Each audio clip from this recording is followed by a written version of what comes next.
Welcome back to the Star Family Wisdom podcast, everyone. Thank you for being here and joining us. I'm Jenna Layden, former Global Vice President for Whole Foods Market and the founder of Star Family Wisdom. And I'm Sinéad Willihan, former special needs educator and co-host of the Star Family Wisdom podcast. Star Family Wisdom is a paradigm-shifting podcast, community, and online school for your spiritual and cosmic evolution. Sinéad and I met last year and realized that the journey and experiences that have led us here were very similar. 5 years ago, we had experiences that changed our lives forever. And after years of exploration and research and healing, we now know that our reality is so much more expansive and beautiful than we used to believe. And we started having long conversations last year about our experiences and the expansion of consciousness and our contact with ETs. And we realized that we need to share these conversations with you. Because we know we're not alone on planet Earth. The ETs are here with us. They always have been. And that's something that we feel it's time for the world to know that. On this podcast, we intend to share conversations, ideas, and information that will inspire you and support you on this wild journey of being human. We're going to explore ancient clues about our untold human story, real-life supernatural experiences, lost knowledge from the stars, and spiritual wisdom that empowers you to transform your life for the better. Being experiencers of supernatural phenomena and ET contact, it's important to us that we have open, mature, and fun conversations about what is possible in our universe and how we're evolving as humans. We love all things woo, all things magic, mindset, science, spirituality, health and wellness, and of course, extraterrestrial. And through these conversations, we want to explore how all these topics connect to inform the evolution of our human experience. Ultimately, we want everyone to be able to embrace a multidimensional reality without fear. And things will get a little far out here, but we'll ground you in the science, research, and information that we use to expand our minds and open to the incredible nature of our reality. So together, we're going to discover and remember our place among the stars. And in this episode, speaking of stars, we're reflecting on the experiences that led us to where we are today, which is primarily our ET contact experiences. So let's get started on that. Jenna, you wanted to start talking about one of your first experiences that began 4 years ago. And I thought that would be a wonderful story to share with the audience. You know, the experience you had in your relationship that sort of slingshot you into a different way of thinking and being, you know, completely surprisingly in a way you did not expect or see coming at all. Yeah. So for anyone who listened to our first episode, we touched on this a bit, but today we're going deeper because this topic is so much bigger than we've been told. And there are so many humans having these contact experiences and so many people who maybe are a little afraid to talk about it. I was afraid to talk about it for a long time. And part of my journey was being atheist. So I was atheist for many, many years. And it wasn't until I went through a really significant breakup that threw me into this deep, dark depression, this dark night of the soul. That's what we call one of those experiences that really makes us question our reality and kind of cracks us open, right, in a bigger way. And that experience cracked me open in a big way, because while it wasn't a very long relationship, it was really deep. Like there was a very deep energetic connection between the two of us. And you know, fast forward a few months past the breakup, we're attempting to move on. And, you know, it was a difficult process, right? You know, that letting go and accepting, you know, what had happened, that we couldn't be together for various reasons. And we ended up running into each other on the other side of the country in another city. And I remember in that moment thinking, it's a coincidence, but is this really a coincidence? How does this happen? Like, this doesn't happen, right? How does this happen when something that extraordinary occurs? And what I now know to be true is that no, it was not a coincidence. It was one of those moments that is meant to be, that is guiding us on our path. And the explanation I have for that now was a quantum entanglement. So at the time I knew a little bit about quantum physics, and I was able to kind of think about that and wonder if this was a real life quantum entanglement experience that was happening. And so, my very first kind of paranormal supernatural experiences were not ET in nature, but it required me waking up to what is possible in our reality before those experiences really started. So that experience, running into my ex, this person I was close with, bonded with, on the other side of the country, felt like this moment of waking up to the truth of our reality. And we now know through science, quantum physics, right, that particles can be entangled at a distance, that once bonded,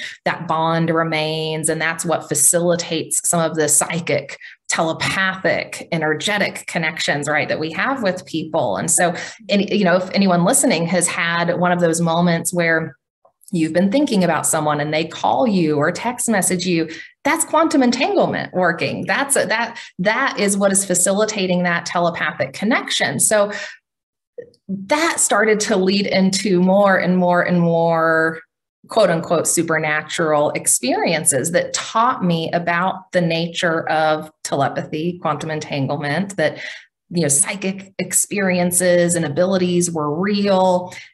And I now know why that occurred, because my very first ET experiences were telepathic in nature. So some people, their first experience was, let's say, something that indicated an abduction had occurred or a physical contact experience had occurred. And while I do believe there was, some physical contact occurring in my life, which we'll talk about, my very first way of understanding that I was having contact was receiving messages. So I'd gotten far enough along in my spiritual journey and this understanding of telepathy and psychic abilities and all of that, that one day I was having a mental process. I was thinking about something. I was stewing on something. I was being grumpy. I was having an internal conflict with someone in my head. You know how we do that, right? We stew on something. We're going over something in our head. And a message interrupted me when I was going through that thought process, when I was stewing, when I was ruminating. And all of a sudden, I was like, where did that come from? Was that a guide? Was that an angel? Had you ever had messages come into your head that were very direct? Like, did that happen for you early on in your contact experience? Oh, yeah. Yes. Yeah. That's a big part of how it manifests. That's one of the ways in which it manifests. Yeah. Okay. Yeah. So, and I think that's true for a lot of people, actually. I think that's a part of this that we're starting to learn more about, that, when we are bonded, telepathy is a real thing. That can be a real way in which contact occurs. And so these messages were brief to begin with, but they were giving me guidance. They were directing me in a certain way. And they were pointing out ways in which I was not being forgiving or gracious or accepting of others, right? So it was a message to guide me, but it was also, kind of spiritual in nature, helping me understand the bigger picture. I just kind of brushed that off at the beginning and thought, well, it's coming from somewhere helpful and that's okay. And I don't need to worry about that, right? I don't need to be scared of it. But I was still very curious about where that was coming from. And maybe for our audience, you can clarify how you knew that it wasn't your own thought or your own voice. How do you know the difference? Yeah, good point. So I had gotten far enough along in my meditation practice to be very aware of my own thought patterns and how my consciousness works, right? How my consciousness interacts with my brain and how, my brain and thought process, right, just, progress and happen, in those states of ruminating or thinking to myself. And so in a meditation practice, if you're not familiar with that, it is a practice of kind of being an observer of your mind, right? Practicing witnessing your own thoughts and witnessing how your brain and mental processes are occurring. And through that witnessing, you can start to shift and change, right? How you are thinking and approaching things in life. And And so I had gotten pretty practiced in meditation to the point where I had turned my mind off, which was a big accomplishment because for years I had lots of anxiety and my mind was constantly running, constantly turned on. And when I got to a point where I could turn my mind off and have that just peace and stillness, that was a beautiful experience. So I had gotten to that point where I was able to discern, my mental processes, my thought processes versus, complete stillness, nothing happening. And this was very clearly not my thought process. It was not my thought pattern. It was not my consciousness. And the reason I, was able to identify that the first time it happened was because it literally interrupted me because I was in the middle. I wasn't meditating in that moment. I was just thinking about stuff and ruminating. And it cut me off. It was like someone came in and just cut me off the way someone would in a conversation. So that gets your attention, right? Like that wakes you up and has you go, what just happened? Where'd that come from? Right.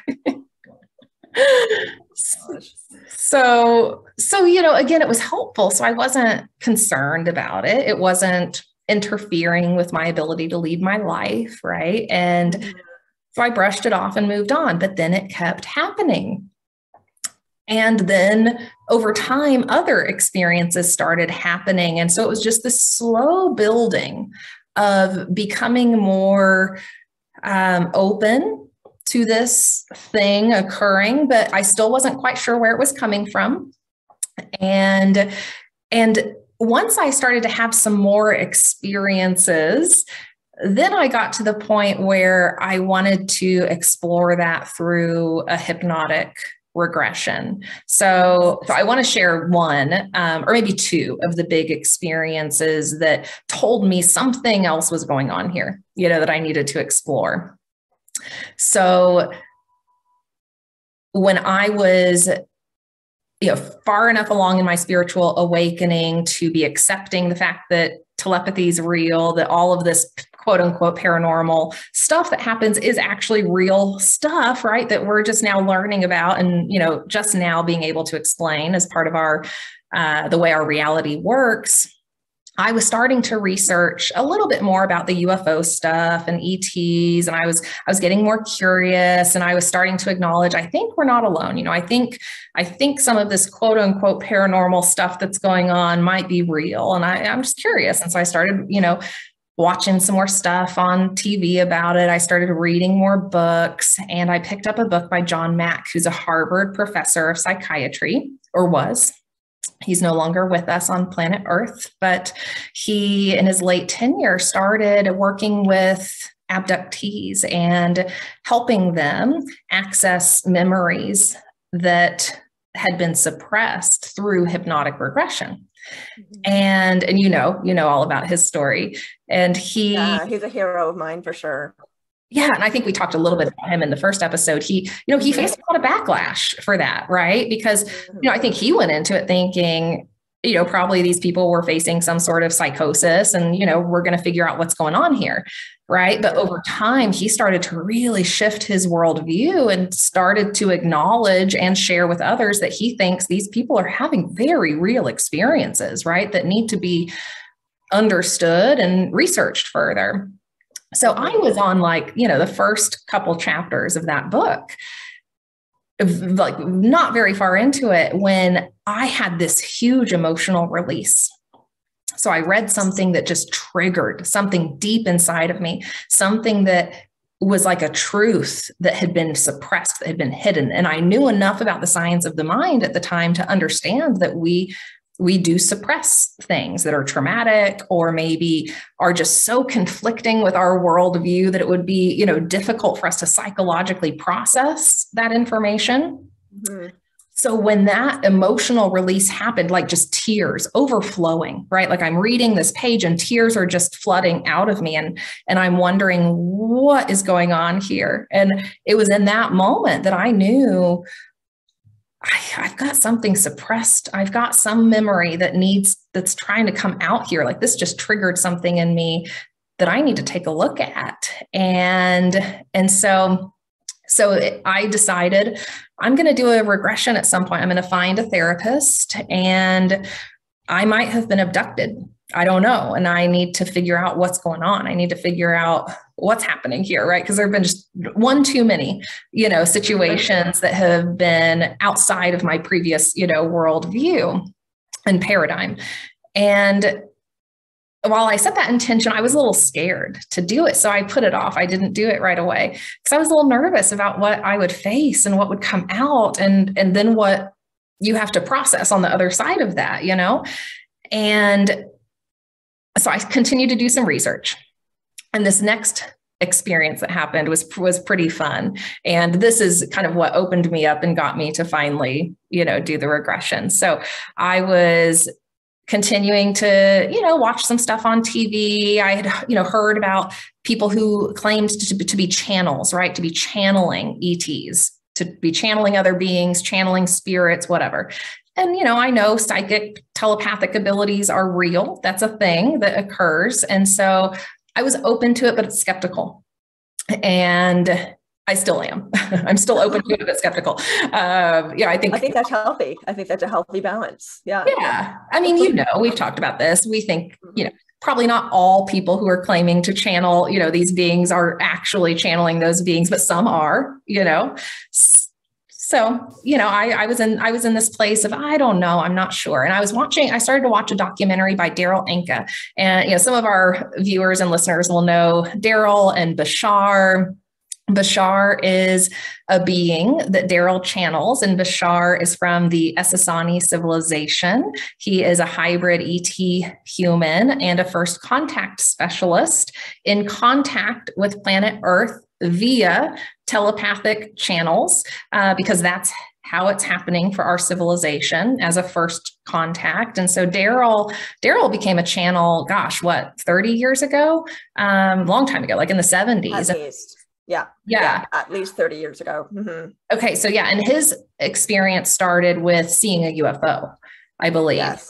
Yes. And he was in a car at the time with 3 or 4 other people. So it was a group of people who witnessed this. Yeah. Right. Yeah. And they're in this documentary. So they corroborate, the experience. So they all saw this UFO. And then, he was on a spiritual path. And not long after that, he ended up in some class about channeling, and boom, all of a sudden this being is there wanting to connect with him. So fast forward, decades, and here he's producing this documentary about, this decades long experience of channeling this other being. And so again, I was still highly skeptical at this point.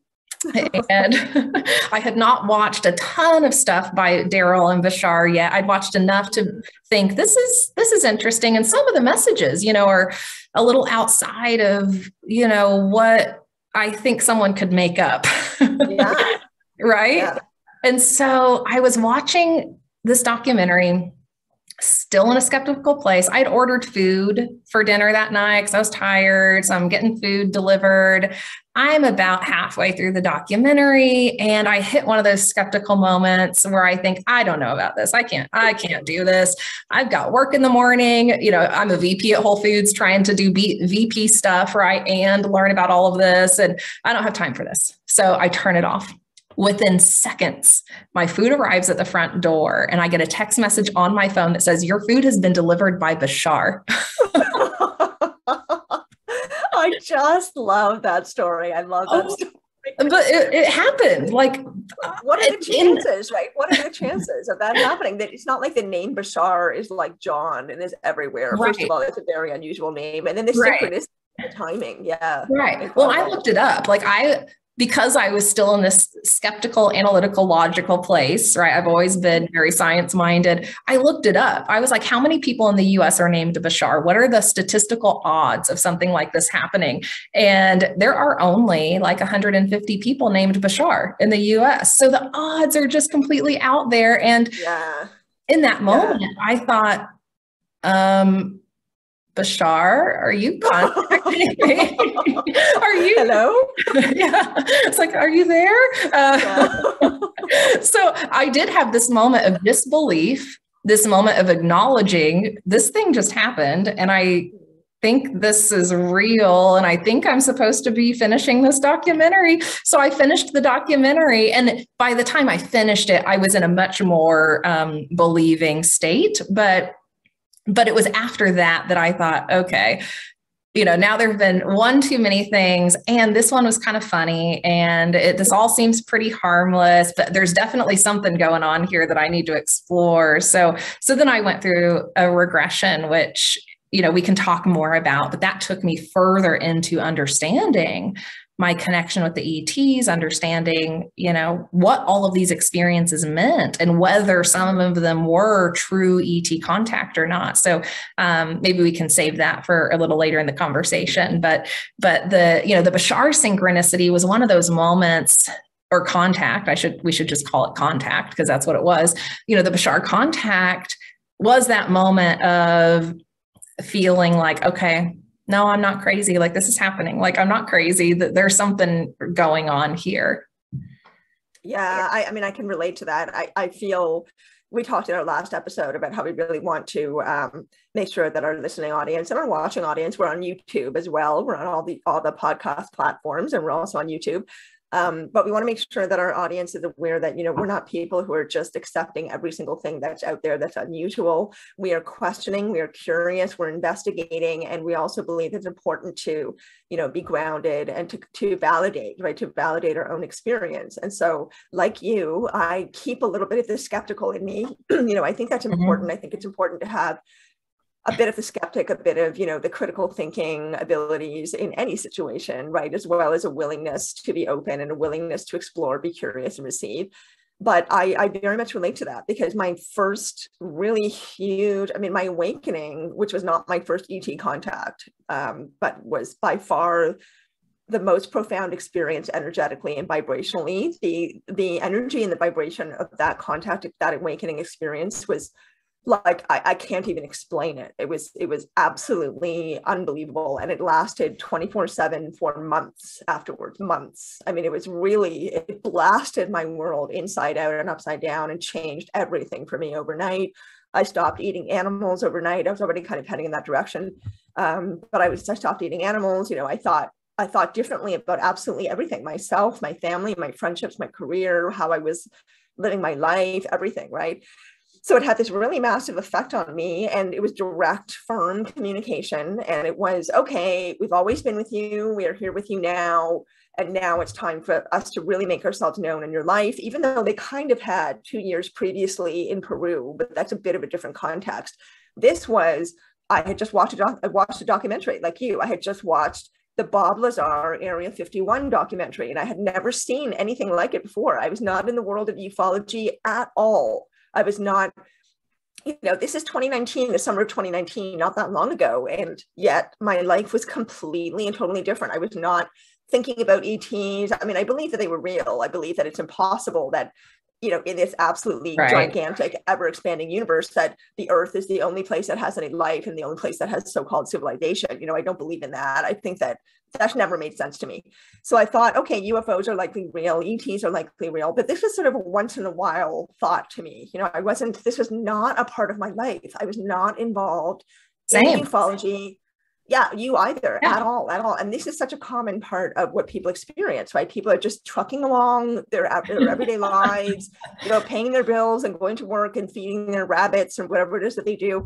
And then kaboom, something happens. And this experience for me, my awakening experience in the summer of 2019, it was interesting for a couple of reasons. One is that it was triggered right after I saw the Bob Lazar documentary, which I chose very randomly. I remember just thinking, I just want to watch something different. I don't want to watch the usual movie. I want to find something that's really different. And I was at the time recovering from my second cochlear implant surgery. I'm deaf. So I got my first implant 7 years ago. And then the second one, I was recovering from that surgery. I was dizzy all the time, so I couldn't really do a lot. They mess with your inner ear system when they do that. So I was dizzy as a result. And so all I could really do was lie around and watch movies. I really couldn't do a lot for about 2 weeks. But at this point, it was the end of 2 weeks. I think 2 weeks had passed. I was so bored watching the typical stuff, most of which doesn't really interest me anyway. And I thought, no, I really want to see something different. I really want to find something different. And lo and behold, there was the Bob Lazar documentary. And I thought, oh, Area 51. Oh, yeah, that's an intriguing story. Let's see what this is. The film completely blew my mind. I mean, I immediately believed Bob Lazar. I think that his story has been consistent. He's never changed his story. You know, he'd always very firmly said these things happened, and there are a lot of people that can back him up. And actually now he's coming back into the spotlight because his story is being even further validated. Yeah, but at that point, it just completely blew my mind. And then the ETs arrived right after that. I didn't see them. It was telepathic, just like for you. But it was this very, very clear, firm, absolutely undeniable presence, like absolutely undeniable. I've never had anything like this in my life. And I'm not somebody who has, I mean, this is another thing I went and thought, should I get myself checked out? You know, do I have a mental illness? Do I have, because I believe in validating. Yeah. Oh, right. So I thought, okay. 6 months, I thought I was crazy, right? Like there was a good 6 months there where I wasn't talking about this with anyone, right? Because I was attempting to validate what was going on before I could, you know, move forward with exploring this with other people, you know? Same here. Yeah. And so I was really questioning it, you know, and I was just at the same time, I knew every fiber of my being, every cell in my body knew this was real. It was just this very, very secure feeling of knowing that this was real.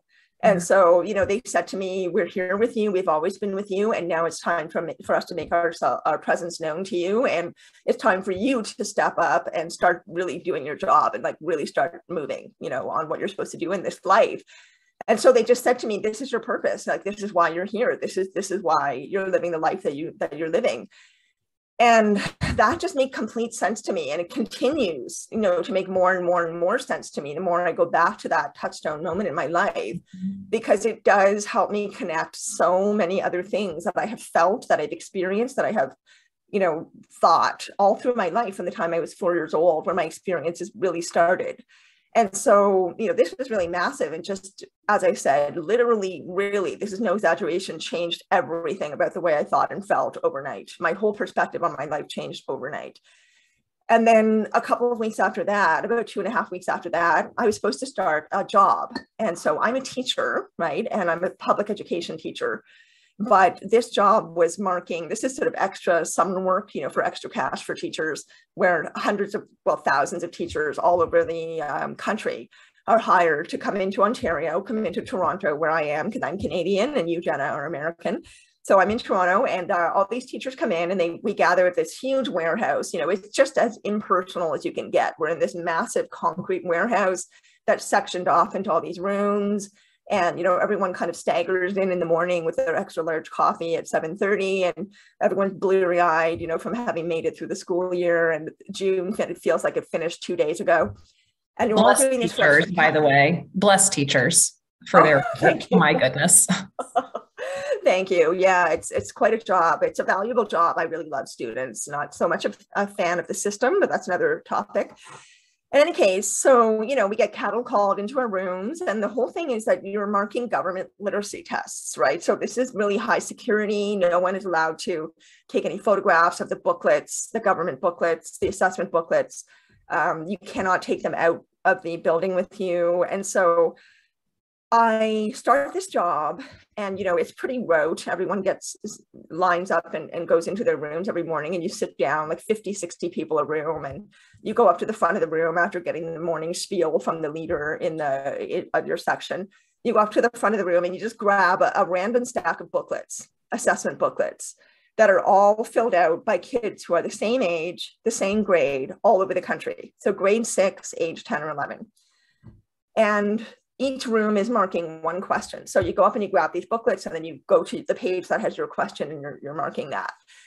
So I start this job, and Monday goes by and Tuesday goes by. And what was really starting to sink in was the difference in how I felt, because for the previous 2.5 weeks, I had experienced this vibration and this elevated sense of, not elation, but an elevated sense of consciousness that had been caused by my awareness that I had not experienced before. And then here I am, thud, you know, back in the 3D, in this big concrete room doing this very dry job with everybody around me exhausted and, you know, that kind of a vibe, right? So I started thinking, oh my God, maybe I've gone crazy. Maybe that experience didn't really happen. Even though I'd had this experience of complete sureness and complete knowing when it had happened, I started to question myself because the contrast was so, you know, so completely stark. So anyway, after the third day, I went home and I was kind of upset. You know, I was really starting to wonder if there was something wrong with me. Mm-hmm. And this is a common story with many experiencers. So you start to deny what happened, right? You start to deny what happened. Well, you start to just go, how can this be real? Like, this doesn't fit into my paradigm. This doesn't fit into the normal, so-called, of what I know, right? But yeah, I know this happened. I'm sure this happened. And, you know, the proof isn't how I feel. The proof isn't how changed I am. But you still are like, no, that's not real proof. You're really struggling with it. So I came home and I was pretty emotional. You know, I was pretty stressed out. And so I knelt down on the floor of my living room. And what happens for me every time I have direct contact with them is that I get this particular feeling. It's a very particular feeling, and particular parts of my body activate. So my chest right here will activate and it gets very hot. I feel like it's expanding. So that happened. And I'd never had that happen before either. This is also a new experience, but I just knew they were there and I knew they could hear me and I knew that I could hear them if I was asking them for a response. So I was really upset and I said, listen, I don't know exactly who you are. And this is the first time I've ever done this. And I'm not somebody, by the way, who's ever been religious. So I'd never even prayed. You know, I had hopes or wishes or dreams, but I'd never kneeled on the floor and kind of prayed to something or someone ever, right? But I basically was doing that. I was saying, listen, I believe that you are here. I believe that this happened. I really feel that this happened, but I'm worried about myself and I need you to help me. I need you to prove it to me, you know? So I am somebody who doesn't really make demands. And this was a demand that I was asking for. You know, I said, I really need you to reassure me. I need you to reassure me. I need you to prove it to me in an undeniable way that this happened. And so then I felt this wonderful warm feeling, like as if someone had just run their hands down my arms, someone who really, really loved me. That's the feeling that I had. And then I don't really remember doing this, but I fell asleep on the floor of my living room, which I never do, woke up 2 or 3 hours later and went to bed. And then the next morning I woke up and I had to go back to this job, right? So I'm just waking up going, okay, guys, give me this proof. You know, you gotta help me out here. And I get in my car, and one of the ways that I used to receive messages, I don't think I need this anymore because now I'm really fully on the path and in connection with them. But when I wasn't in this place, one of the ways that I would receive messaging was through songs. So songs would show up and it would be the same song and it would play and play and play and play over and over and over and over again. And so this is one of the examples of that happening. So I got into my car and I just went on Spotify and clicked some random playlist. And a Pink song came on. So Pink is great. I think her voice is amazing. She's a really talented singer, but I'm not a particular fan of hers. Like, I don't follow her music. I haven't been to her concerts. I don't follow her in the news. So I appreciate her voice, but I don't listen to her music. And here was this song, and the chorus was, don't give up, try, try, try, don't give up, try, try, try, right? And it was all about loving yourself and letting go of things and opening up to a new world and trying and not giving up.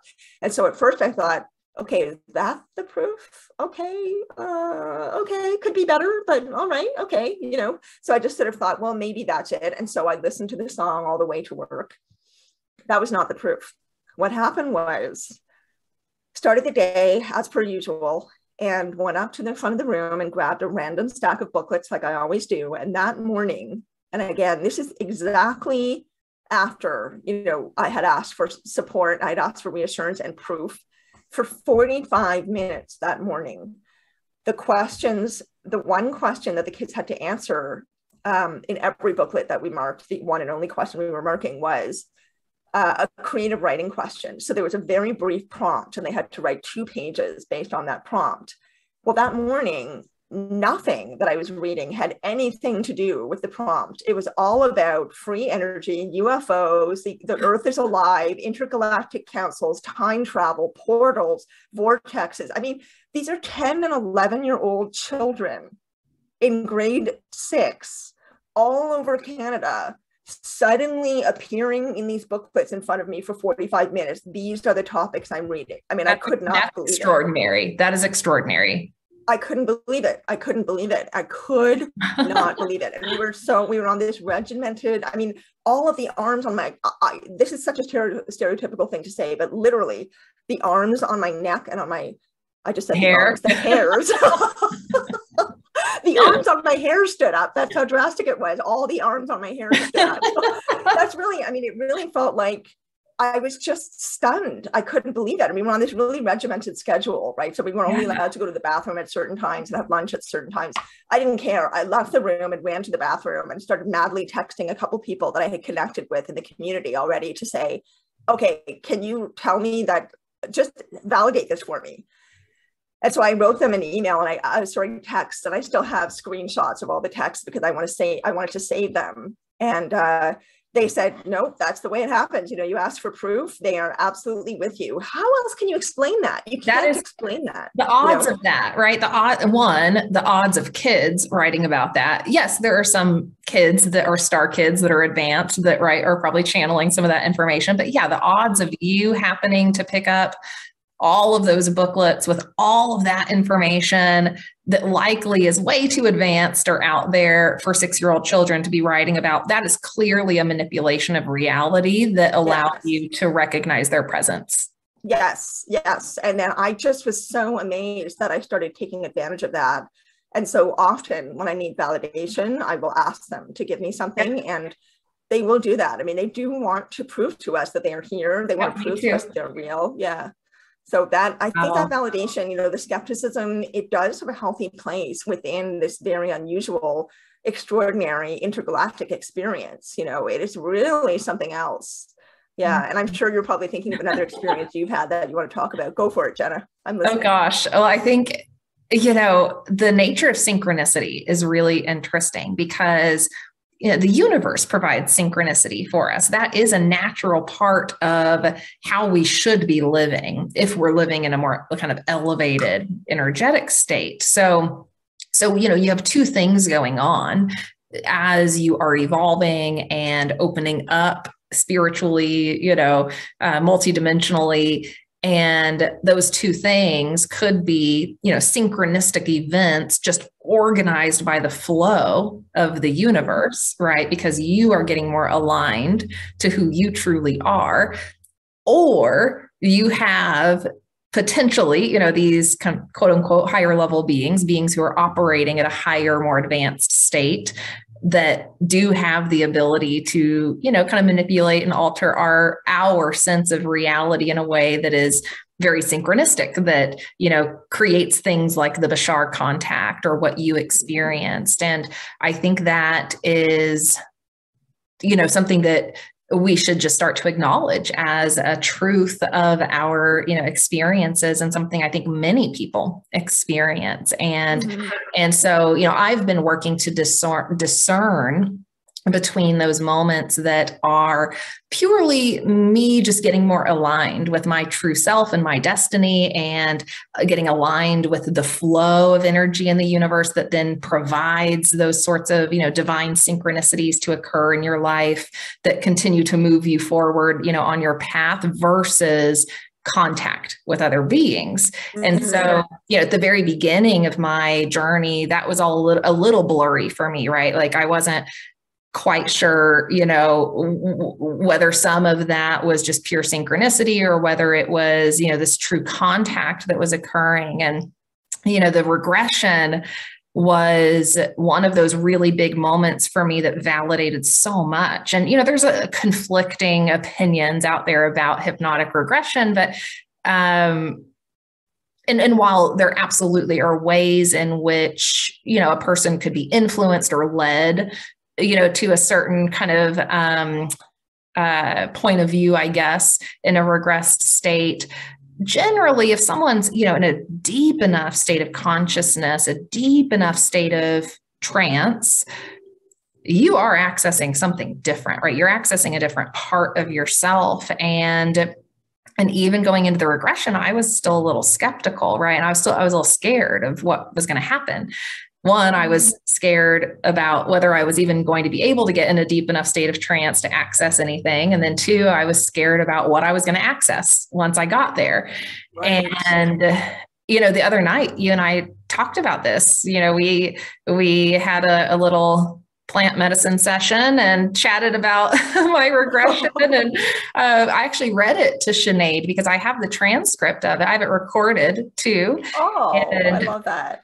Yeah. So, we could maybe cut in a couple of, short pieces of that recording just to share with the audience what it's like, but what I know to be true now is that, yes, it is absolutely possible for us to channel information from our subconscious, our higher self in a trance state, but it is also possible to channel information from other beings in that state.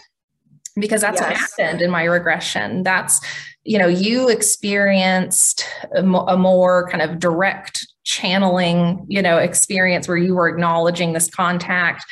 Mine initially were kind of these short bursts of channeling, right, that left me confused and wondering, where it was coming from. But in the regression, they actually talked through me at the end of it.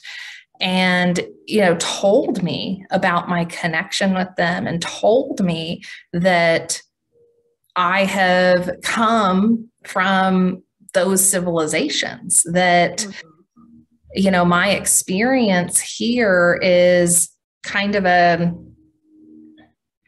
stopover, on my soul's journey in these advanced civilizations. And one of the things that was, kind of coming out of me in, this channeling state, and partially from them, partially from my higher self. And it was very clear, the delineation when that started to occur, right? Because from my higher self, the information was coming through in a very objective kind of third person way. So I was, saying things about myself, right? About the human version of me. So the messages were coming out about Jenna. I was saying Jenna needs to do more of this, or yes, Jenna's on track with this.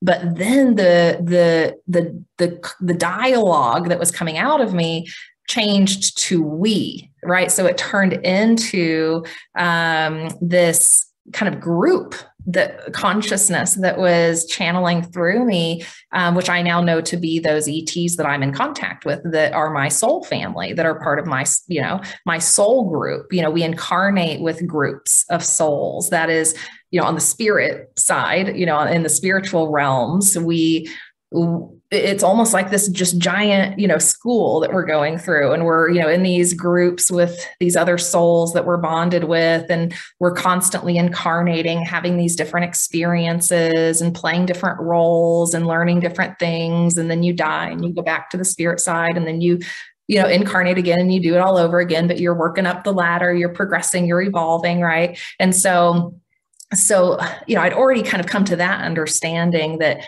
that's a thing, that exists in our universe, before this channeling occurred in my regression, where they talked about, me being part of their soul group. So my soul group is on a ship. My soul group lives on a starship, and my soul group in this kind of incarnations, cycle, are mantis beings right now. Right. And you said there's two of your soul group that are here on Earth as well. Yeah. I'm not sure who they are. I know who they are now. I knew who one of them was at the time of the regression. And I did not know who the other one was. And this was interesting. The therapist, when that came out of me, when they said that I'm here with two other souls from home, is what I said, from home, or they said, it's coming out of me, right? So it kind of it feels like it's me, but it's them.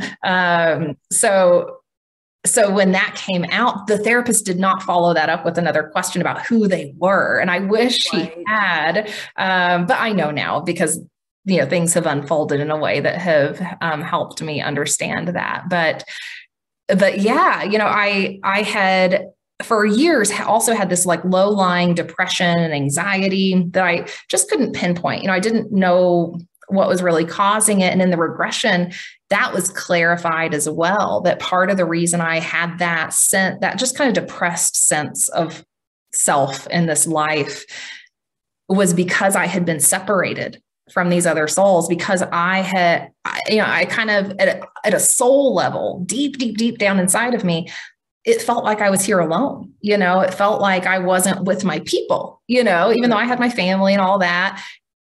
At a soul level, the same type of bonds that would occur with your soul group weren't there, in my life. And so that resulted, that was part of, this depression, but also being just completely disconnected from this other, truth of my soul and, who I am and what I've done and where I've been. And so in the regression, that all clicked and helped me, realize, okay, that, that's why I had the big emotional release. That was clarified in the regression, that, when reading that book, some of those emotional releases that were happening, and it happened in more than one book, not just John's, but that was touching, this part of me that missed home, that missed where I'm from. And another thing that, came out of that experience were some spiritual teachings, so, a lot of what I teach on Star Family Wisdom,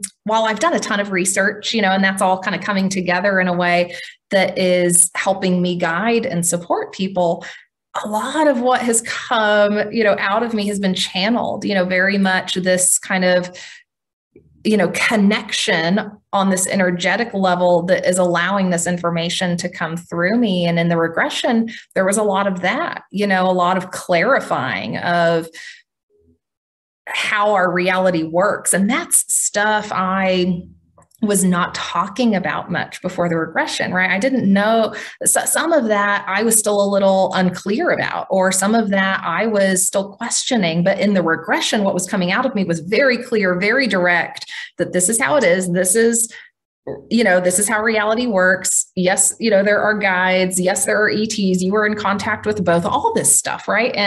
And all of that was not something I had been articulating, communicating to people, or even believing firmly until this regression. So this was an example of, some extraordinary information that was coming out of me that was very different from what I, as a, human personality, would have been communicating or talking about prior to the regression. So, there's definitely this aspect of regressions that can, help us touch deeper levels and help us clarify a lot of what is happening that maybe our subconscious and our, current, kind of psychological makeup can't quite comprehend or put the pieces together yet, so, when we access those deep states of trance, we can access so much more. And that's the channeling state. That's, how the ETs, communicate through us. So that was one of the big moments that, I'm thinking a couple of things right now too. I'm thinking that we have a list of quotations that really inspire us that we want to use on Star Family Wisdom and in the podcast that we hope will also inspire other people. And these quotations are brief but powerful and very, very deep. And one of them, I want to say it was Nikola Tesla who said this, but maybe I'm wrong. We'll post it somewhere, maybe on our Instagram account, Star Family Wisdom on Instagram. Star Family Wisdom podcast on Instagram, I should say. But the quotation basically says that intuition is an underrated, underappreciated form of wisdom that is just as valued, just as important as our left brain, rational, linear way of thinking. And that if we want to really have full access to wisdom, we need to embrace both, right? Yes. And then also what you were saying about how your voice changed from Jenna needs to do this to we, right? This collective voice is coming through you. I just want to drop a little teaser for the audience, because our first guest is going to be our very dear friend and a really incredible person who's an experiencer and a reverend, Michael J.S. Carter. And he is somebody who he talks about ET evidence that was in the Bible and that is in many, many other ancient texts. And there are scholars all over the world who know this, who've been talking about this, who've been researching this. You know, the evidence is right there. It's not manufactured. It's in documentation that can be proven. And one of the things that he has told me, and also my friend John, who's reading Paul Wallace's book, Escaping from Eden, which is all about also and the Scars of Eden, the second one. Mine just arrived yesterday, so I'm very excited about reading it. Paul Wallace is a really incredible author, but he talks also about the Bible and about, you know, the ET messages and the ET connections that are there. And one of the most fascinating things is how when the Bible was rephrased and rewritten by humans, they changed the pronoun for God, for the high consciousness that was speaking to humans, from we to he. It used to be collective, and they changed it to a singular masculine. And so that's also very interesting, because if the Hebrew word or the Aramaic word, I can't remember which one, unfortunately, that was used for God in that early first, thank you, Yahweh, that is a plural noun. Elohim. Noun. Elohim is used. Elohim, yes, plural. Yes, and so they're both plural, right? So what is that about? Like, there's so many indications that the information we currently have is just not everything that we know. And of course, if you just think about the basic fact that the universe is absolutely ginormous and we are only one planet in only one galaxy in this massive universe, it just doesn't make sense that there's nobody else out there. And if there is, you know, other beings out there, you and I know that there are, then why couldn't they, you know, some of them be more advanced and be able to communicate with us? I'm sure there are some that are less advanced as well, but there are some that are more. And so they have utilized, so they have utilized and honed, you know, the abilities of the conscious life force energy that we all carry, that has ultimately not as much to do with the physical body as we think. You know, Tesla did actually say that if we want to understand the real nature of the universe, that we need to look at energy, vibration, and light. So, you know, these things that you and I talk about in terms of the ETs arriving and how they arrive to us and how they communicate with us, it can sound very, very far out. But if you actually look at science, if you actually look at the wise people in the world and all over the globe, not just in North America or Europe, and what they've had to say about the conscious mind of human beings and the abilities that that conscious mind has, then this is not actually that far out. You know, it really is explainable through quantum physics, through our understanding of energy and science and natural phenomena. So I am really enjoying that aspect of it too. You know, this isn't just about meeting aliens, so-called. I actually don't like calling them aliens. I feel like that's a little bit disrespectful. So I agree. I think that's kind of a derogatory term at this point, right? That's why we use the term star family, because we believe that most of them are friends, brothers and sisters, or family. And we should consider them that way. And maybe we can explain the family thing a little more, because if you understand that the mind is the eternal mind, that the mind is eternal, that the conscious mind is eternal, and that reincarnation is real, then you know that, you know, we are reincarnated into different bodies over eons. And so some of those bodies, why would all of them automatically be on Earth? In this massive galaxy? If we're made up of energy, we can be anywhere, right? Exactly. So we could have been ETs before as well. Well, so it makes perfect sense. Here's how advanced some of them are. And to your point that you just made, I'm going to go out on a limb here and I'll share a little bit more of what came from my regression. And this is pretty far out. And, you know, again, if you're new to understanding the journey of the soul and the reincarnation process, it's good to ground yourself there first. But most of the time, right, when we come into a body, we are coming from the spiritual realm as a soul, right? We're a soul on the spiritual side. We're choosing to come into a body, and we go through that incarnation. We die, we go back to the spiritual realm. Well, my understanding of the journey of my soul, based on, you know, this connection that has formed and the regression that took place and some of what they have shared, is that while I've had a series of Earth incarnations, right? This is not my only life here on Earth that I've had others, but that is in a kind of this, you know, series of Earth lives. When I leave this body, I'm not going back to the spiritual realm just yet. So I'm going back to the civilization that I came from. before this series of Earth incarnations. So it's kind of like it's like a 2-for-1 life where if you are in, if you're incarnating in one of these advanced civilizations, they have the technology now to take your consciousness and allow you to incarnate in a lower dimension. Like you can step down if you choose to do so, and then step back up and finish that whole like life experience, and then, go back to the spiritual realm. That's my understanding of what's going on with my soul in this lifetime, that, when I leave this body, I don't think I'm going back to the spiritual realm just yet. I think I go back to the civilization I came from. And I think, what I've come to learn is that, I'm visiting, I'm visiting Earth. I'm incarnating, right, with everyone else. We're all doing the same thing here, but my soul has kind of this other layer of experience that happened before this incarnation. And it's, part of this mission, right, that I'm here for.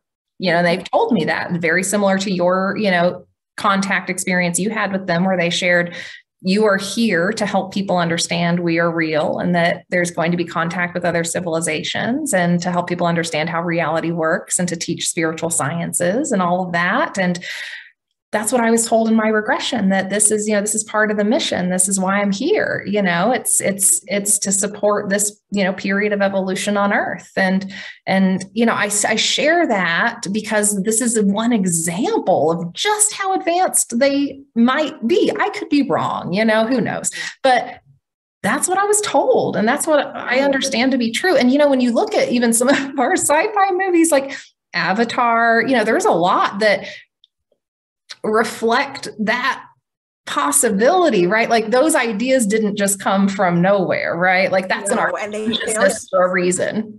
Yes, and they're supported by quantum physics. I mean, quantum physics has proven, I want to emphasize, that we live in a multi-dimensional universe. It is multi-dimensional, and that time and space are purely relative. They are constructions. We have constructed them. They do not exist finitely, right? We have created them. We have created this reality here on Earth. We have decided that there's a certain kind of calendar. And of course, I'm talking about North America, so I'm being a little biased right now.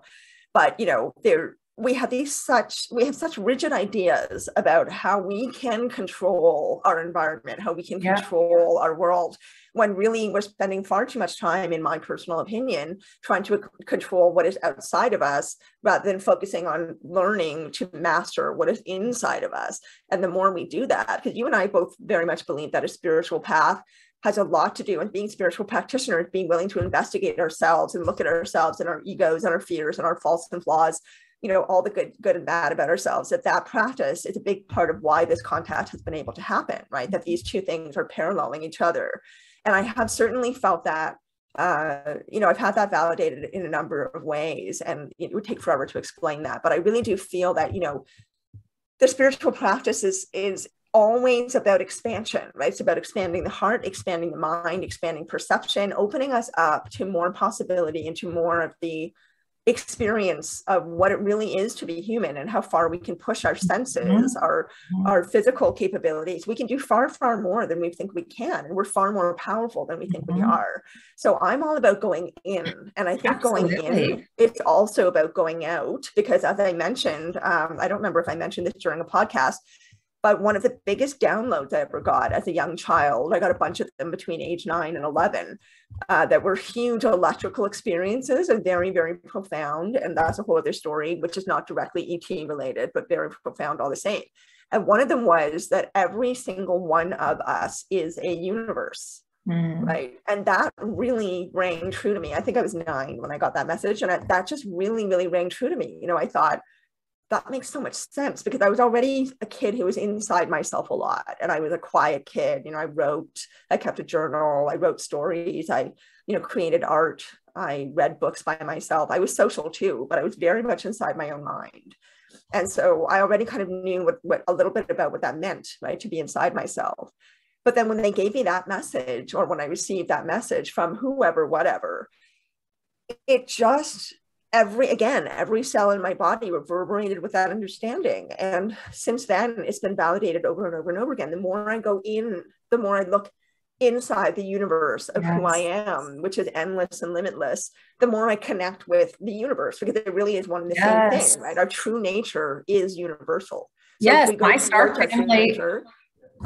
family shared that in the regression, right? That meditation is essential for everything to flow the way it's supposed to. And that we have to be spending time in meditation and focusing on those practices, right? Those spiritual practices. And at the very least, right, connecting deeply with ourselves to allow the power of the mind to turn on, right? Meditation, first and foremost is a practice of just gaining awareness of, your brain, your thought processes, right? And shifting those. But then secondarily, it can become a process of connecting with the quantum field, connecting, with your higher self, creating the stillness and balance within you, right? To allow that connection to occur, to allow connection with other beings to occur. And then thirdly, it turns on the powers of the mind, right? It turns on your ability to, control your reality and your body in a way that is pretty extraordinary. Like there's, Tibetan monks and, people in India and China, all over the world who, have reached a level of mastery, spiritual, emotional, physical mastery that allows them to do what most people would consider just pure magic, right? But that's real stuff. It's real stuff that is possible. Yeah. And that's why you and I are on the shamanic path, right? Because that's what it's really about. It's about learning how to, in the process of learning the shamanic path and moving towards becoming a full shaman, we're learning how to work with energy, how to work with vibration, how to work with reality, the fiber and fabrics of reality, and how to, get to know time better, space better, and travel, travel meaning non-physical travel with the consciousness, all these things that are supposed to be so woo, so unrealistic, so magical, and only existing in the imagination, but they really are real. And, it's amazing to me. This is one of the things that really struck me after I had my awakening in 2019, which I talked about. When that happened, again, this came with such a massive amount of electrical vibrational energy that I was just absolutely infused with this experience. It was all I could think about for about 2 weeks. I was constantly just gobbling up everything I could find. And again, and after that, and ever since then, but primarily within the first 2 weeks, I was just constantly gobbling up anything I could find. And I was really fascinated to discover that the information is there. Like I thought that I wasn't going to be able to find anything. I thought that there were no resources, or there wouldn't be a lot out there because it's so hokey and I must be crazy and, it's all weird and it can't be true. But there is real, valid information out there that comes in so many forms. It comes from the government, declassified government documentation that we know very well now from the US government, stating that UFOs are real, that they're looking into what they're calling them UAPs. In our UFOs and preparing for contact course on Star Family Wisdom, you can actually download some of our favorite declassified CIA docs that we have found. Yes. I mean, there's so many of them out there. And so rather than having to sift through it all yourself, a lot of it is provided on Star Family Wisdom for you. But yeah, I couldn't believe it. I just thought, wow, all of this is there. All I have to do is look. And it was like somebody had moved a big heavy curtain out of the way and suddenly I could see this other room, right? Yeah.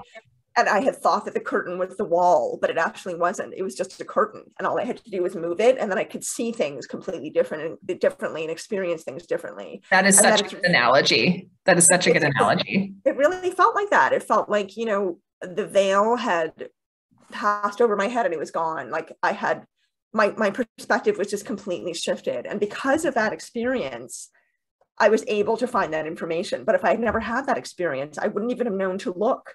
And I wouldn't have any idea how many books are out there, how many articles, how many, lectures, it's just incredible how much information is the there. Information is hidden in plain sight. And exactly. Since I have Paul Wallace's book right in front of me, I'm going to read you just one very short paragraph as a teaser. We're going to talk more about his work at some point in a future episode, but this is the type of information that is told by indigenous people from all sorts of cultures all around the world, people in modern day society. There are so many stories that are, coming into like the limelight now. And this is something Paul Wallace wrote about a situation with a man named Blair. So he talked with this guy named Blair in Australia, and Blair says, "My family are Cherokee. My father taught me that some of those who have come have been visiting us since the beginning of our people's history. They came to our ancestors and taught us how to live as people on this planet, taught us about foods and medicines, and they told us where they were from, a planet orbiting a star in the Pleiades." So with that, maybe we'll take a short break to bring you a discount from one of our favorite brands, and we'll be right back. One of the things I love about shamanic traditions and energy medicine is the focus on a symbiotic relationship with plants. And while a lot of people are familiar with plant medicine like ayahuasca or cannabis, there are so many varieties of plants and herbs and cacti that can support our evolution and our spiritual journey. In fact, there's good science now to indicate that the consumption of more plants can turn on our longevity genes. And when I first started my shamanic practice, I was doing a lot of journeying, which is just deep guided meditation to access the various realms that are available to us. And one of those journeys was a journey to the plant world. When we journey to the plant world, we can commune with the plants that might give us the medicine we need. And on that journey, I received guidance to ingest more cactus. And at the time, I wasn't sure where to start, but within a couple of days, I found soul drops. It was a total divine synchronicity. Soul drops is a consciously produced sacred plant elixir. They are natural, legal, sacred plant microdoses. And I love the Loon and Cosmic droppers for relaxation in the evenings and to support my dream time. And with just a dropper a day, these herbal supplements empower you to feel better, more balanced, connected, relaxed, intuitive, creative, inspired, integrated, and they're a blend of various herbs and cacti. And it was incredible that I found these after connecting with the cactus plants in my journey. And I truly believe that soul drops, and the use of various plant medicine has been really supportive for me in my journey of healing and transformation. Their ingredients are all natural, organic, wild-crafted, GMO-free, vegan, gluten-free, dairy-free, nut-free, all the things free. And you can follow the link in our show notes and use the code STARFAMILY to get 10% off of your first order. As always, consult with your medical and wellness team before introducing new supplements into your routine, and always use plant medicines in a safe and conscious way. These are non-psychoactive, and you're getting, really small doses as you take them. So try them out, and I hope that they are as supportive for you on your journey as they have been for me. Welcome back, everybody. So we're going to continue our conversation about our ET experiences. And we realized that Jen and I realized that we're kind of branching off a little bit. It's all very interconnected, but everything we're talking about today is relevant specifically to our ET experiences and how they've opened up our lives.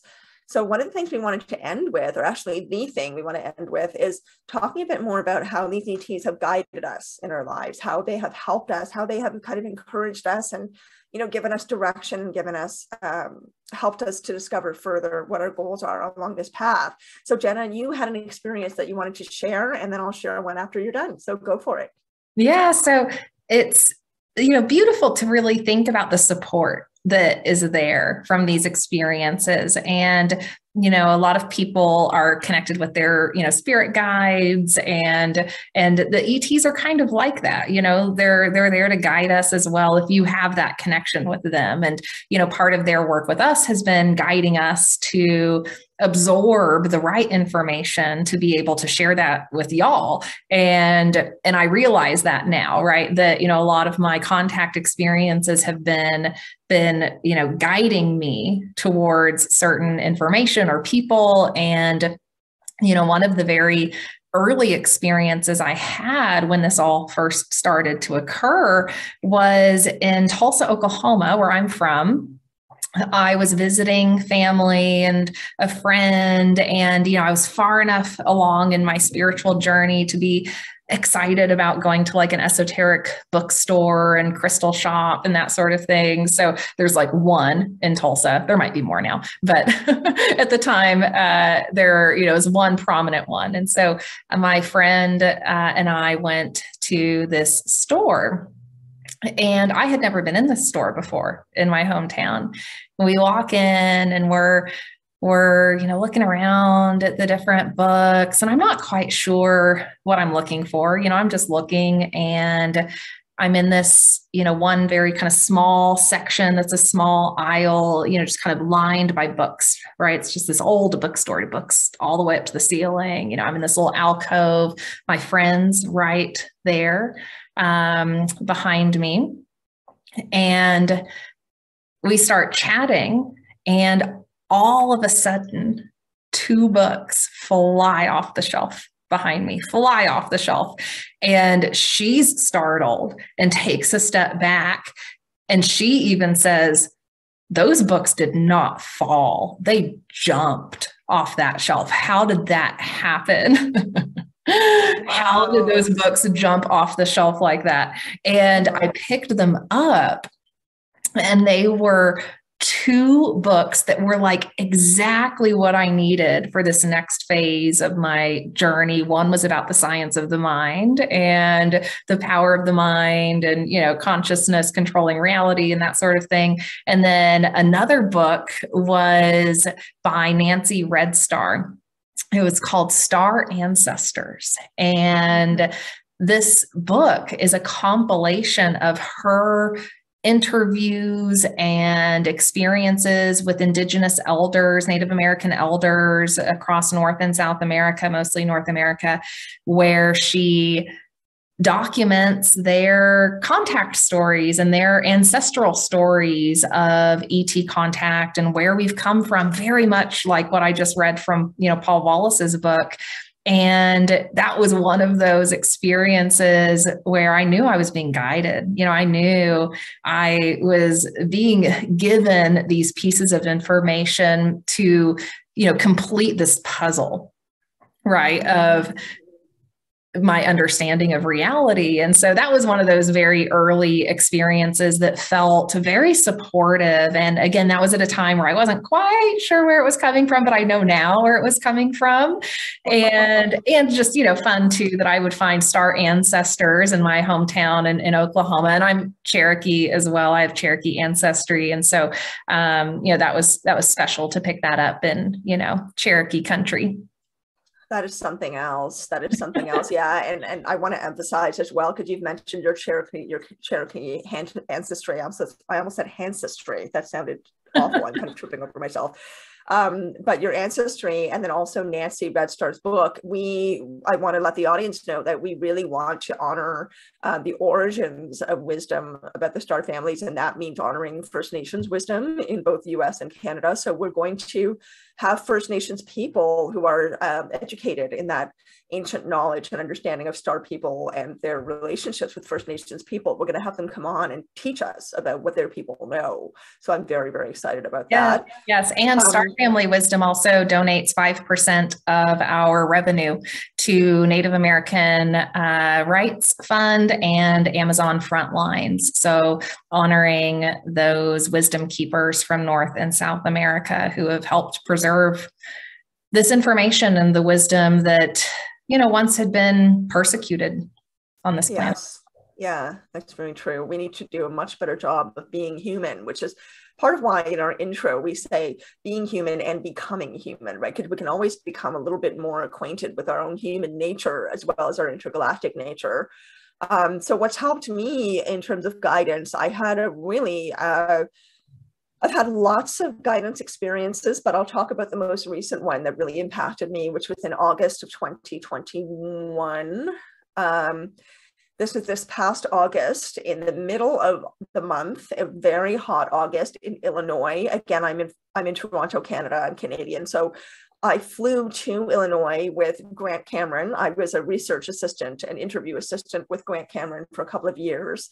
And so this is the last event that we went to together. And so we traveled together to this event that my good friend Deb Frew organizes every year. It's called the Worldwide Metaphysical Tribe. And it happens in Illinois every August, or sometimes July, but I believe August. And anyway, what she does is she gathers together people who are metaphysical workers, people who are healers, who are, you know, again, in the so-called alternative world of metaphysics, healing, spirituality, all that stuff. And this year she wanted to bring ufology into a little bit more. So she asked Grant to come and be the keynote speaker. And I was going to do my own little presentation about the Sasquatch. There's some really incredible research around that as well. That's another very woo topic that people think is complete nonsense and just isn't. Oh, maybe we'll do an episode on Sasquatch. Oh, I would love to. Sasquatch is fascinating. Yes. They're guardians of the earth. They're intergalactic. Anyway, that's another topic, but we will do that. They give people gifts. It's so sweet. They give people gifts. Do yes they do. I mean, they throw rocks at people, but they also leave them marbles and like that. Well, that's for another discussion. Yeah. So I'm at this conference, and you know, there's different people who are doing different talks on different topics, and they were all really wonderful, by the way. It's a terrific event. So I'm sitting there in the front row, surrounded by, well, not surrounded by, there's about 50 people behind me, sitting in chairs behind me. So it's the middle of the day, and, you know, we're sitting in this little kind of outdoor sheltered space where all the talks were taking place. So all the way around us, the periphery is a garden, because we're in a B&B, right? So there's flowers to my left, and behind me, there's bushes and flowers. There's garden over here. In front of me, though, there's just a really tall evergreen hedge. And then to my right is where the presentation is happening. So my head should be at about a 45-degree angle looking this way the entire time. And the presentation that was going to be happening was about CE5, right? Close encounters of the fifth kind, in other words, actively trying to make contact with ETs. So this is practiced by many people all over the world. We can also talk about that on one of our podcast episodes. So this was a presentation about how to do that, right? How to do a CE5, what it is, how it works, how to make contact with ETs. About halfway through this presentation, I felt this compulsion to move away and look in front of me. And again, there's nothing in front of me. There's just this really tall evergreen hedge about 15, 20 feet away. But I really felt like I was supposed to look over. And so I felt distracted, and I looked over, and I saw what seemed to be something kind of moving. And I just kept looking, thinking there's something there. It was like I could see something, but I couldn't see it. Basically what happened was a being materialized in front of me, in front of the hedge, a tall, thin, sort of very clear, misty outline of a being. And it just stood there with this strong, calm presence. And for about another hour and a half, blasted me with this incredible, again, amount of energy. So I've had a few experiences that have been this really, really massive energy and a really high degree of vibration. And it's kind of overwhelming, but at this point I had had a couple of them before. So I was aware of what was going on, but it is very overwhelming. So I was just basically sitting there trying to, you know, just breathe, be in the moment and receive it and trust them. And, you know, trust that this is again for my benefit. Everything they do so far for me has been for my benefit. It has helped me. So I'm trusting and I'm surrendering and I'm allowing this to occur. And it was an interesting experience. You know, my visual perception changed, my physical perception changed. And I had a few, it went on for a few hours, but there were a few things that were really fascinating that occurred during that incredible experience. I couldn't believe it was actually happening. I mean, I just couldn't believe it. I was sitting there for the first few minutes and Kim, my friend, who was one of the two people giving the presentation, she was able to see me because I was sitting in the front row. So she said I was sitting there kind of blinking, you know, opening and closing my eyes. You're at this event and like you're seeing this, but everyone else is watching the speaker, right? Like no one else knows this is happening, really. No one else could see it. I was the only person that could see it. And Grant was sitting right beside me. He's been in the field for 15 years. He didn't have any clue what was going on. So I'm just blinking and saying to myself, okay, this is happening. First, it was like, is this happening? Am I making this up? Am I imagining this? What's wrong with me? I'm making this up. Everything is going through your mind. But it was absolutely there. It just stayed there and stayed there and stayed there and stayed there for at least an hour. For the last hour of the presentation, just blasting me with its energy. And at one point, it said to me, it was this very firm, the voice that they use with me is always this distinctive tone, even though I can't actually hear it with my ears, I hear it in my head and it's a feeling. So it's this distinctive tone of firmness, strength, and love and support. It's a kind of all three mixed together. So this was a very calm, firm, strong voice saying to me, just matter-of-factly, plainly, only one thing. It said, this is an energy merge. And at first I thought it was me thinking that. So I thought, why would I think that? I don't know what an energy merge is, right? Mm-hmm. But then later on, after the hour had passed and I was able to get up and walk, which at first I wasn't really able to do, the presentation had ended. Kim came over because she had seen me kind of looking weird during the presentation, breathing and rubbing my thighs and just trying to stay calm. So she came over and she said, are you okay? And my mouth was all numb. That's another thing that happened. So I was trying to explain to her what was going on. She helped me get up, helped me walk over to this little gazebo where we could have some privacy. And she was going to help me integrate the experience. And I was it was like I had been to the dentist. I couldn't really, my mouth was all numb and I couldn't really articulate my words, but I did manage to get enough out to tell her what was going on. So she sat with me and heard that. And then she said, that sounds like an energy merge. And I said, okay, can you please remember that you said that? Because that's what I heard in my mind, an hour ago. And anyway, we sat there for a while, a bunch of stuff happened, but a couple of things particularly occurred. One was that all this overwhelming energy, this enormous overwhelming energy that had taken over my field, started running up from my extremities into my chest. Mm-hmm.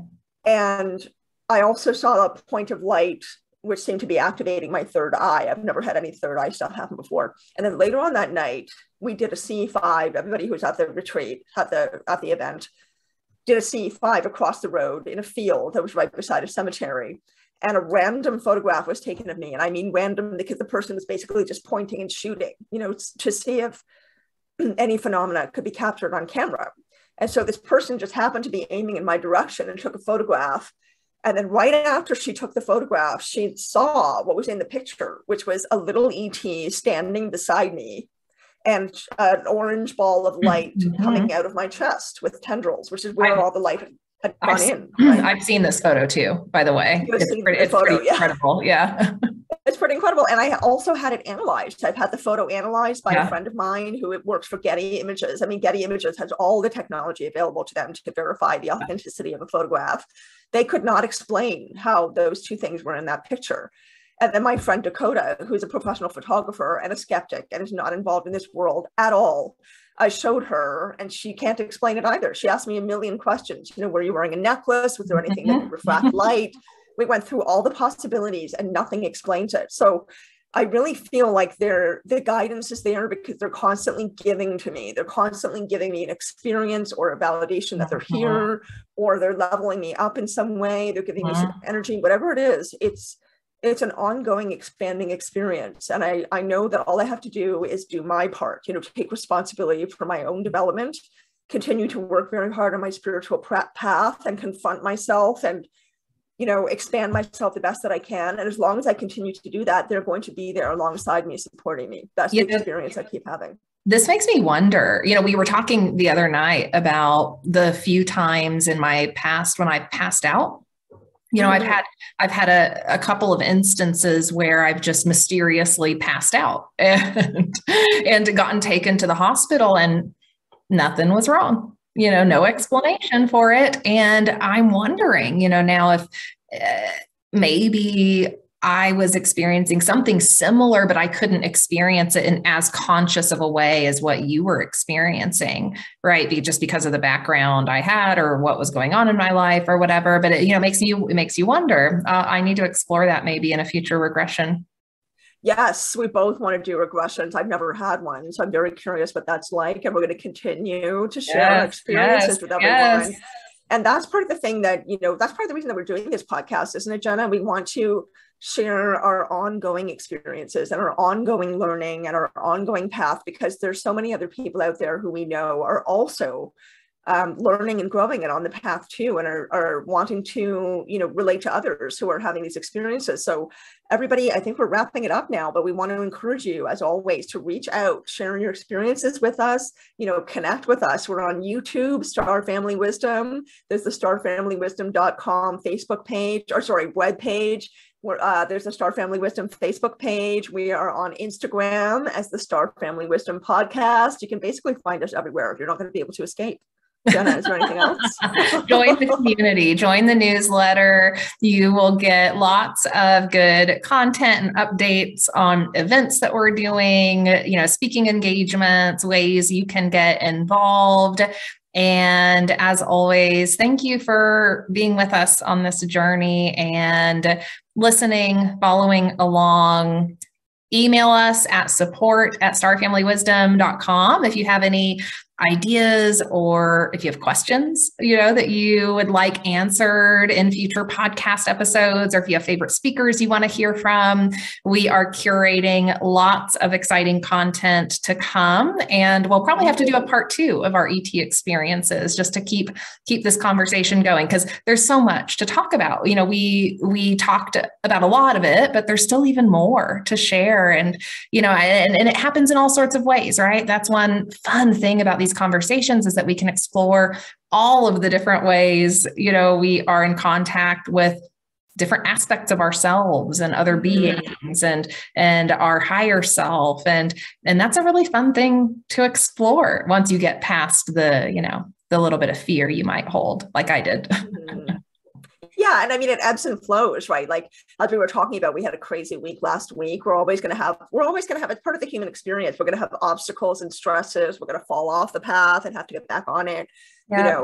Community is incredibly important. And so we want to contribute to the community, because we believe in supporting and co-creating and really validating each other, validating our experience and being in it together. We are all in it together. This is a huge shift, a huge global shift that's happening. The reality of ETs and UFOs is now being validated by governments all over the world and has been already for some time. And, we really think that we're about to bust into a whole new reality during this lifetime. So Jenna and I are here to share some of what we're experiencing in that on this podcast with you. And we want you to share with us as well. So thank you so much, everyone, for listening. We really appreciate you being here with us. And please, please, please stay with us. Keep following our adventures and share yours with us too. Thanks, everyone. We'll talk to you soon. Like and subscribe. Bye for now.